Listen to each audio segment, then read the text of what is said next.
Grand afternoon, everyone. It is Friday, May 29th, 2026, and we've had some massive escalation happen in this war, especially to do with Russia and Iran. Russia is really back in the news again since they're doing huge moves, huge deployments, ideas they are putting into place. They're moving everything into position to do what they intend to do and test the waters and test NATO entirely. That's what they are doing now, is testing NATO. We'll talk about that shortly in further detail here.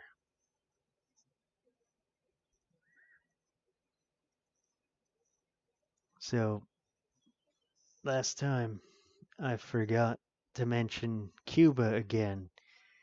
That is another thing. The US has forces in position ready to invade and strike Cuba, and they're once again going after Raul Castro, Fidel Castro's brother. I think he's 94 years old. They've charged him with several crimes. It's like a Team America situation with that whole thing. Very strange how they're doing that. They're using some kind of laws here from like the DOJ, having the DOJ charge these people and go there and invade whichever country using charges from the DOJ as a large part of the justification. Very strange. So that's going to happen soon, any day, any moment. That will happen. The strikes and invasion on Cuba, which I think it's still a communist country to this day. And Russia has close ties still to Cuba. And there could be Russian missiles and maybe even a nuclear weapon in Cuba. That is not thought about, though preparations and have been likely put in place by Cuba with Russia if such a day were to happen, an invasion on Cuba from the US. It could be loaded with missiles, potentially nuclear weapons, right there in Cuba, just in case, just mainly for what is potentially going to happen there, the invasion on Cuba. So they could use some kind of nuclear deterrence against the US, and they could have one or several nuclear weapons there, possibly, from Russia.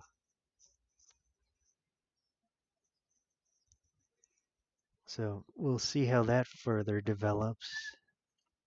That's any day, any moment now.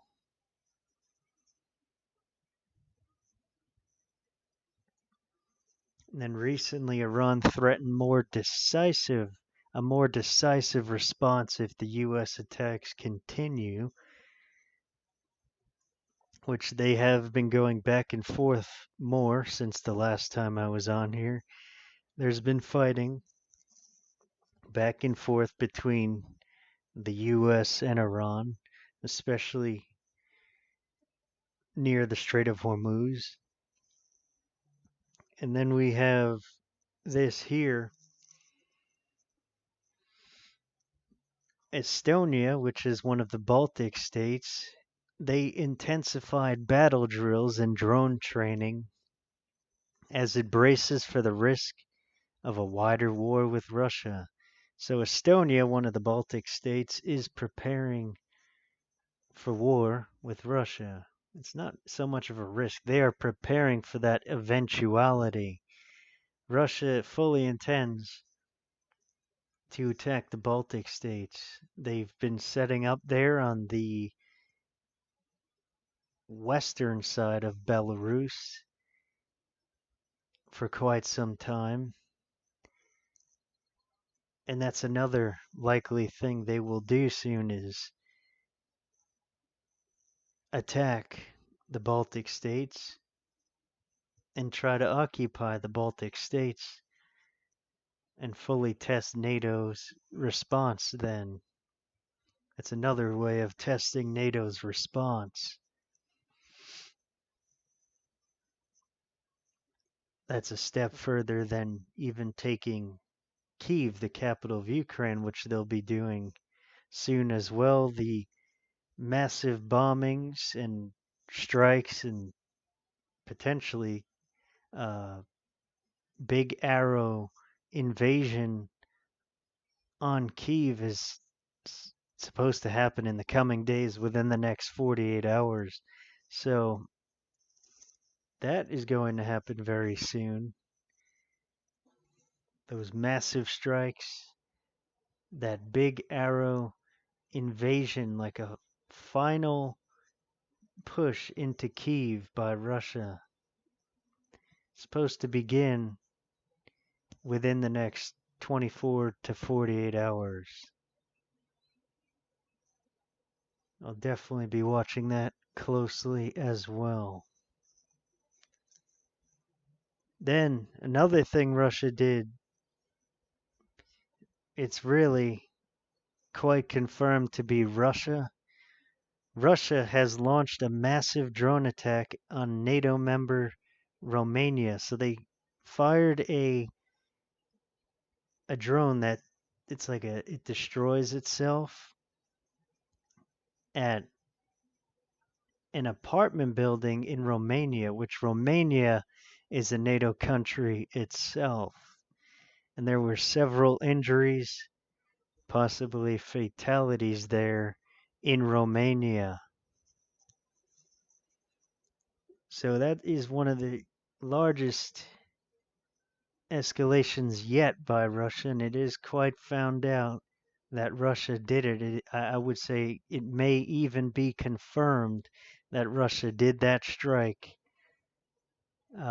Whether it was intentional on an apartment building, I don't know. That would be very strange and really something for them to do that, to target civilians to test NATO's response. That would be messed up.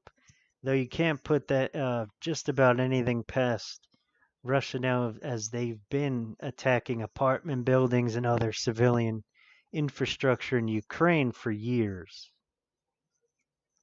They've been doing the same kind of thing in Ukraine for years, war crimes, targeting even civilian infrastructure. Usually they have the belief that there's military targets near there. I'm not sure if there was some Romanian general or VIPs of sorts in that building, though that would make more sense uh, for them to do that, and they don't really care about collateral damage, so that would make more sense. I don't think anything like that came out, though, and they could have just fired this drone at that apartment building to fully test NATO's response. That itself can cause NATO to invoke Article 5. That's all it takes is something like that, especially on civilian infrastructure in an apartment building, for Article 5 to happen. That's all it takes for it to happen. So we'll see what happens with NATO's response and the potential invocation of Article 5, and all of NATO coming together to support Romania since it is a NATO country, and for all of NATO to join the war against Russia and fight them directly.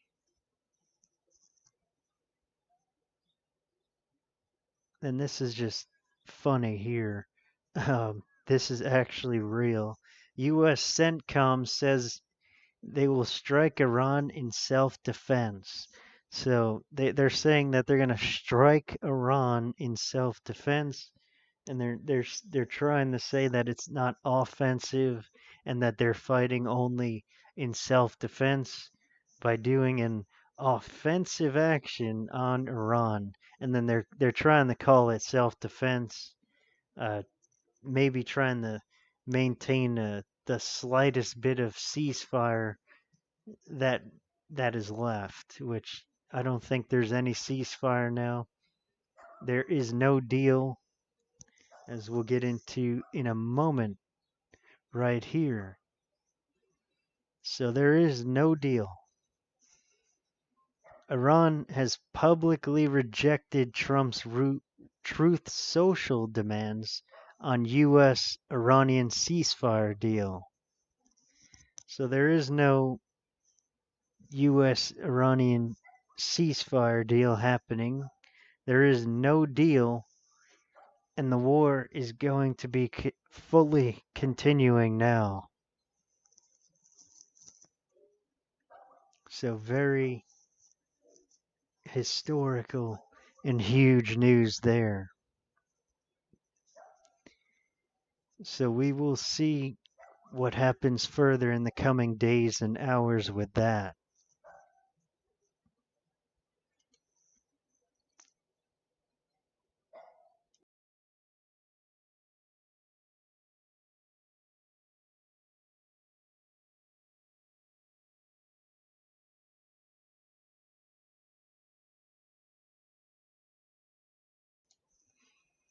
So that will be just there is no deal. There is no ceasefire deal.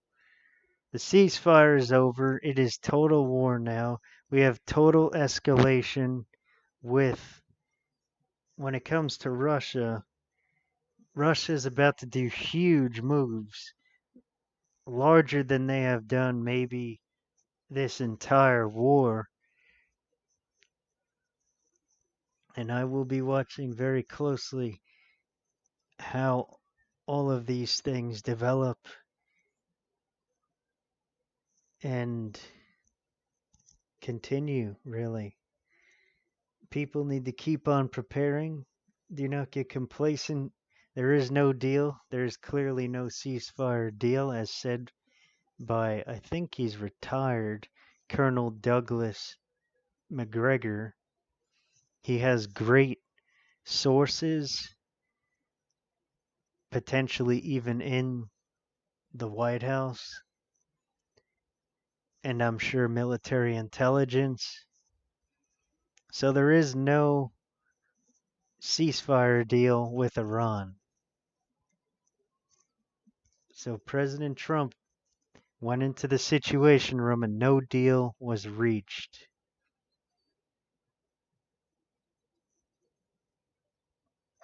So I will be back soon with further news and personal analysis on everything happening and more as this World War III continues to intensify and escalate as time goes on. It has not de-escalated, it has escalated dramatically, especially with no deal happening between the US and Iran. So once again, prepare physically, mentally, and spiritually. I will be back very soon, Sunday or Monday evening, likely around 7 Central Daylight Time. as this began uh, around 1500 hours Central Daylight Time here in Texas. I usually do these in the evening or late at night, like sometimes Thursday, I could do these around midnight. Though more recently, I've been able to do it Wednesday around 8 Central Daylight Time, as we're still on the daylight savings time, which is terrible as we talked about the last time, and should end, and we hopefully will get standard time permanently. For now, keep on preparing. Love, light, and blessings to you all.